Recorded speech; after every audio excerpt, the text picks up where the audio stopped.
No denying the beauty of Samsung's latest Note iteration. The Note 5 is simply amazing when it comes to its form, but how does that affect function, if at all? Today we're going to find out.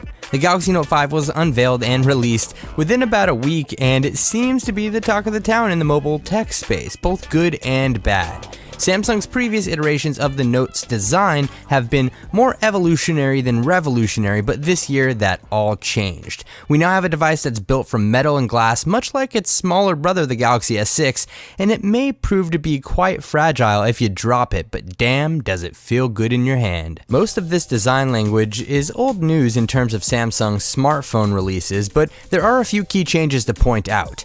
This year, Samsung added a touch of curvature to the Note series, but not where you'd expect it. The rear glass panel now has curved edges, much like the front of the S6 Edge and now Edge Plus, and it's an interesting design choice, and it really makes sense actually. It's very comfortable to hold. Glass is glass though, and because of that, plus the curves, it's a little slippery. Oh, and it's also a fingerprint magnet, but that's old news. Still, I can't stand wiping off fingerprints all day long, so I covered up the backside with a D-brand skin and called it a day. And if you want to pick one up for yourself, I'll drop a link below. The S Pen has also been changed for the better, or worse, depending on which way you slide it into the phone, but that's a whole nother story.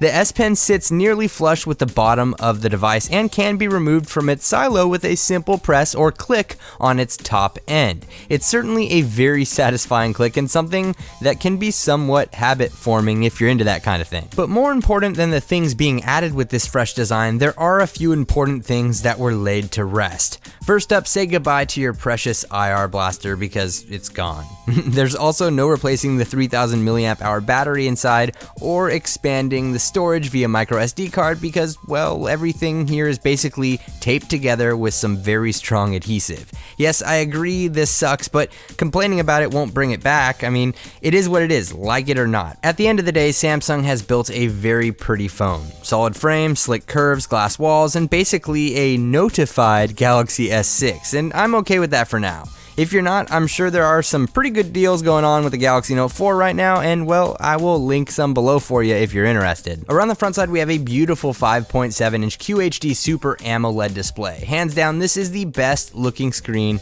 on a smartphone. It's that good. It's super responsive, colors are crisp and vivid, and it's eye candy to look at. Above that display, we have a 5-megapixel front-facing camera, and along the bottom half, there's still a home button with a built-in fingerprint scanner, which works pretty good, and it's identical to what came along with the Galaxy S6, and we have a couple of capacitive navigation buttons. Around the backside, we have a 16-megapixel camera that's quite possibly the best on a smartphone, but more on that later, and you'll also find a heart rate sensor, which I rarely use, and an LED flash. As far as hardware goes, Samsung's Galaxy Note 5 appears to be the full package. Powering this beast of a smartphone is the Exynos 7420 octa-core processor, 4GB of RAM, and 32GB of internal storage in the base model, and it tops out at 64GB in the high-end model. The Note 5 ships with Lollipop, and everything is smooth as far as software is concerned. The internal specifications handle just about everything you'd need, and I've had a very fluid experience with the software, especially compared to the Note 4's iteration of Android and its skinned features. Software elements are a bit different from previous Samsung devices, but if you've used one before, you'll have no problem navigating it. Obviously, the main reason you'd buy a Galaxy Note is for the S Pen, large screen, and multitasking features that come along with it. Samsung's standard multitasking features are available again, and I've always found them to be useful on a display of this size. It's definitely a power user phone, but the multitasking isn't exactly what makes the Note so desirable. Personally, I've never been a fan of the S Pen, but there is one feature this time around that has sold me on it altogether.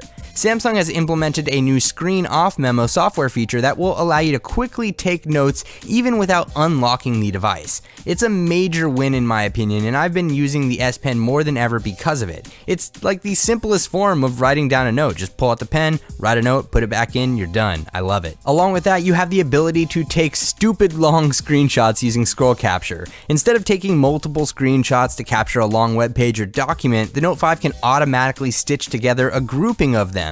From there, you can save it or share it and even take notes on top of it using the S Pen. In the pop-up Air Command menu, Samsung has added the ability to store up to 3 app shortcuts as well. It's not as helpful as I'd hoped though, but it's another new feature to sell you on the upgrade.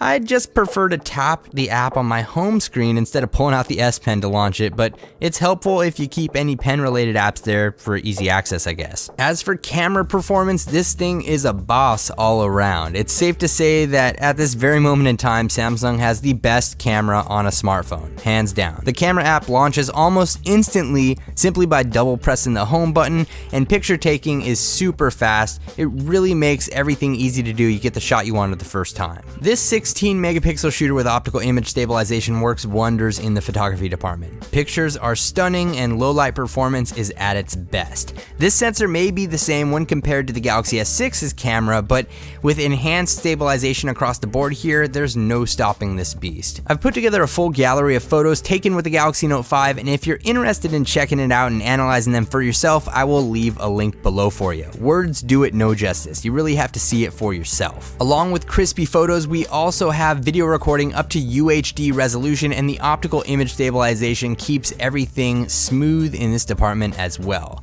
Moving along to battery life, it's been super inconsistent in my testing, unfortunately. I've been using the Verizon, T-Mobile, and AT&T variants of the Note 5 just to see how different the results were between the carriers, and I was surprised. T-Mobile was the most inconsistent of all though, coming in between 2.5 and 5.5 hours of screen on time in my testing under moderate use.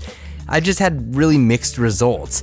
This is all dependent on signal strength, screen brightness, and other factors though, so your mileage may vary, but it started to get better towards the end of my testing and closer to what I expected. The AT&T and Verizon models were more consistent at an average of 5 hours of screen on time after disabling some unnecessary bloatware, and there was a lot of it.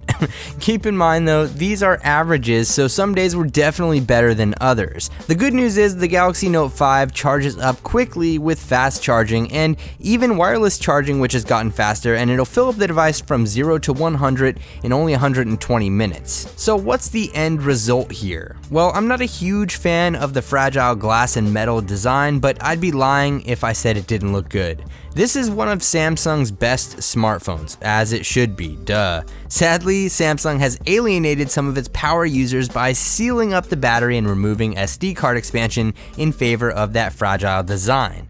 Is it worth the money? Well, that's somewhat subjective. It is a great phone with an amazing camera and for the most part, pretty solid battery life when it's consistent. Should you buy it though? Well, if you need an S Pen in your life, I would say go for it. That's the main selling point here, of course. If you want just a big screen and a big battery with Samsung features, you may want to check out the S6 Edge Plus, and make sure you subscribe for my full review on that in the near future. I'm a fan of the Note series this year, but I can live with the compromises being made. The question is, can you? Thanks again for watching everyone. This is Dom, and I'll catch you in the next video.